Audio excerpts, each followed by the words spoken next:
Shalom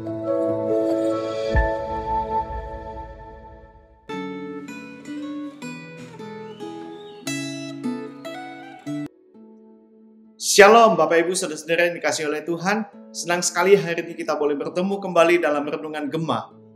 Bagaimana kabar Bapak Ibu Saudara sekalian? Saya terus berdoa kiranya ketika kita membaca dan merenungkan firman Tuhan, hidup kita semakin diubahkan, hidup kita boleh semakin mengalami sebuah transformasi, dan kita boleh menjadi murid Kristus yang semakin serupa dengan Dia. Mari sama-sama kita siapkan hati kita berdoa terlebih dahulu. Mari kita berdoa. Bapa dalam surga, kami bersyukur kepadamu untuk hari yang telah Engkau berikan kepada kami. Dan biarlah ketika hari lepas hari, kami tidak melaluinya dengan begitu saja. Tetapi kami rindu ya Tuhan, setiap harinya kami mau membaca dan merenungkan firman-Mu. Hari ini kami boleh bersama-sama akan membaca sebagian daripada firman Tuhan. Kiranya Engkau sendiri yang boleh menolong kami, Engkau yang boleh menopang kami, sehingga kami boleh diberikan pengertian melalui firman-Mu, dan kami pun juga boleh dimampukan oleh Roh Kudus untuk melakukan firman itu di dalam kehidupan kami setiap harinya.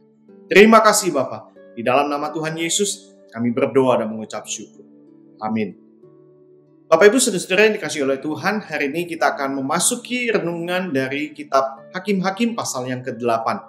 Saya akan membacakan bagian dari ayat yang pertama sampai ayat yang ketiga, kemudian ayat yang ke-22 sampai ayat yang ke-23. Demikian firman Tuhan. Lalu berkatalah orang-orang Efraim kepada Gibeon, "Apa macam perbuatanmu ini terhadap kami? Mengapa engkau tidak memanggil kami ketika engkau pergi berperang melawan orang-orang Midian?" Lalu mereka menyesali dia dengan sangat. Jawabnya kepada mereka, "Apa perbuatanku dalam hal ini?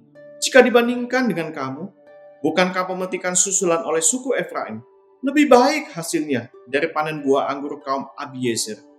Allah telah menyerahkan kedua raja Midian itu, yakni Oreb dan Zeeb, ke dalam tanganmu. Apa yang telah dapat kucapai jika dibandingkan dengan kamu?" Setelah ia berkata demikian, maka redahlah marah mereka terhadap dia. Ayat yang ke-22 sampai 23. Kemudian berkatalah orang Israel kepada Gibeon, "Biarlah engkau memerintah kami, baik engkau, baik anakmu, maupun cucumu, sebab engkaulah yang telah menyelamatkan kami dari tangan orang Midian." Jawab Gideon kepada mereka, "Aku tidak akan memerintah kamu, dan juga anakku tidak akan memerintah kamu, tetapi Tuhan yang memerintah kamu."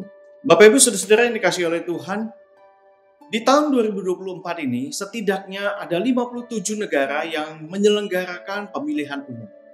Dan kalau kita melihat secara data statistik, pemilihan umum di tahun 2024 ini melibatkan sekitar 49% populasi yang ada di seluruh dunia ini.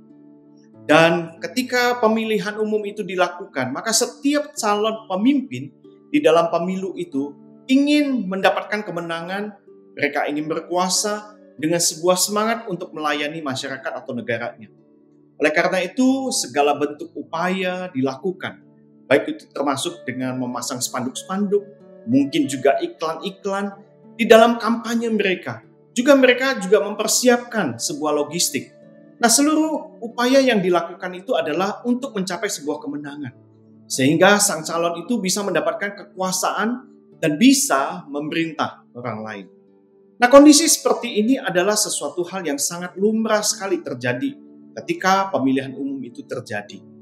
Nah, apakah ada orang yang berjuang bagi sesamanya tanpa berniat untuk meraih sebuah kekuasaan atas orang lain? Tentu saja ada. Akan tetapi, tidak banyak orang yang bersikap seperti itu. Nah, salah satu contoh adalah seperti yang kita baca di dalam Hakim-Hakim pasal yang ke-8 itu adalah Gideon. Dia memiliki pasukan 300 orang. Dia bekerja, dia melawan bangsa Midian, mengejar dan mengalahkan lawan-lawan mereka dan khususnya bangsa Midian. Dan Gideon diberikan sebuah kemenangan yang besar karena Tuhan yang memimpin dia. Nah, dengan semua pencapaian yang didapat oleh Gideon, sangat wajar bila orang Israel itu ingin memberikan sebuah posisi kepada Gideon sebagai pemimpin atau penguasa atas seluruh orang Israel dan juga kepada keturunan Gideon. Akan tetapi, tawaran tersebut ditolak oleh Gideon. Bapak Ibu Saudara-saudara yang dikasihi oleh Tuhan, Pada masa Gideon, bangsa Israel tidak memiliki raja. Akan tetapi kekuasaan yang diberikan kepada Gideon itu mirip seperti kekuasaan seorang raja. Kekuasaan itu bukan hanya berlaku untuk dirinya, tetapi juga untuk keturunannya. Namun, Gideon menolak kekuasaan atas umat Israel untuk dirinya maupun juga keturunannya. Nah, ia menegaskan bahwa yang layak memerintah atas Israel itu adalah Tuhan sendiri. Tadi kita membaca di dalam ayatnya yang ke-23. Nah, sikap Gideon ini adalah satu sikap yang sangat tepat sekali. Pemimpin utama umat Israel adalah Tuhan, sehingga dialah yang layak untuk memerintah. Dan umat Israel wajib untuk tunduk dan mentaati perintah Tuhan. Tuhan bisa memakai seseorang untuk mengerjakan dan menyelesaikan suatu tugas tertentu tanpa posisi atau jabatan tertentu.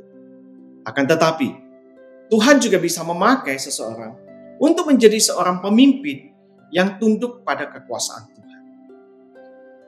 Nah, seseorang yang dipercayakan oleh Tuhan untuk menjadi pemimpin, maka dia perlu sekali menyadari bahwa kemampuan yang ia miliki itu merupakan sebuah pemberian Tuhan. Maka ketika dia telah selesai atau telah menyelesaikan tugas-tugasnya, maka dia akan menyadari bahwa segala keberhasilan yang dia capai itu bukan karena kuat gagahnya, bukan karena kehebatannya, kemampuan dirinya, akan tetapi karena Tuhan yang memampukannya. Saat mengemban posisi struktural, maka ia harus menyadari bahwa Tuhan adalah sang pemimpin yang sesungguhnya. Sehingga ia sebagai seorang pemimpin harus terus bersandar kepada Tuhan ketika dia akan mengambil sebuah keputusan yang besar atau bahkan melaksanakan menjalankan setiap tugas dan tindakan yang akan dia lakukan. Sehingga itulah yang menjadi sebuah keberhasilan yang luar biasa karena campur tangan Tuhan di dalam diri seorang pemimpin. Nah, pertanyaannya bagi kita hari ini adalah, apakah ketika kita memimpin seseorang atau diberikan sebuah kepercayaan, dan ketika kita mendapatkan sebuah keberhasilan demi keberhasilan, apakah kita mengingat bahwa semuanya itu berasal daripada Tuhan? Apakah kita mengingat bahwa ketika kita mendapatkan semua pencapaian itu, kita memuliakan nama Tuhan? Sehingga nama Tuhan saja yang boleh dimuliakan, bukan untuk memuliakan diri kita. Nah, biarlah pada firman Tuhan hari ini kita boleh diingatkan kembali, dan kita terus boleh berdoa untuk para pemimpin-pemimpin kita, maupun mungkin diri kita sebagai seorang pemimpin. Ketika kita dipercayakan, mari kita boleh bersama-sama mengingat bahwa Tuhanlah sang pemimpin yang sejati. Dia hanya menitipkan sebuah kepercayaan itu kepada kita untuk kita boleh menjalankan setiap tugas yang dipercayakan kepada kita untuk kita lakukan. Kiranya Tuhan boleh memberkati kita dan Tuhan boleh menyertai kita sekalian. Amin. Mari kita berdoa.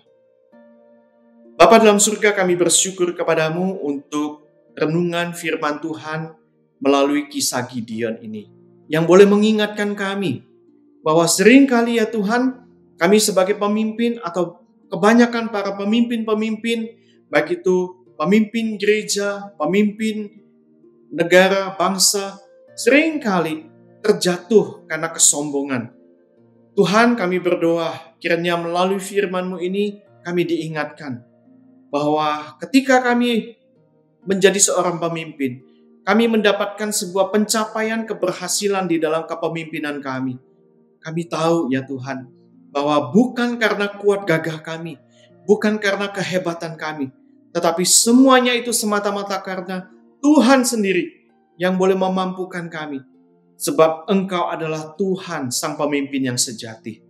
Terima kasih Tuhan, biarlah melalui firman-Mu ini terus-menerus boleh mengoreksi kami, mengubah kami, mengarahkan hidup kami, hati kami, supaya kami hanya fokus tertuju hanya kepada Engkau saja.